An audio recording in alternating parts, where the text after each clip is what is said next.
மகா சிவராத்திரி ஈசனுடன் ஓர் இரவு சத்குருவுடன் கொண்டாடுங்கள். மார்ச் 8 நேரலையில்.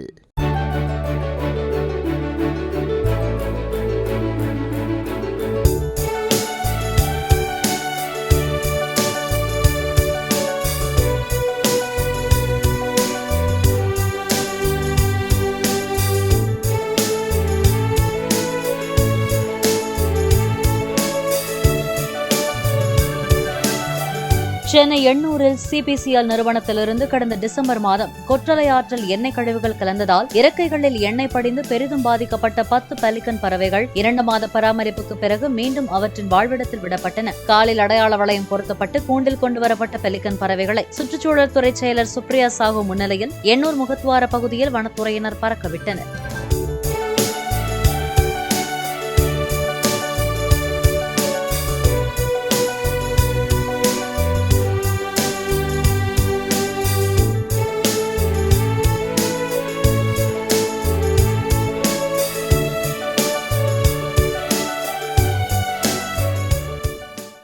மகா சிவராத்திரி ஈசனுடன் ஓர் இரவு சத்குருவுடன் கொண்டாடுங்கள். மார்ச் 8 நேரலையில்.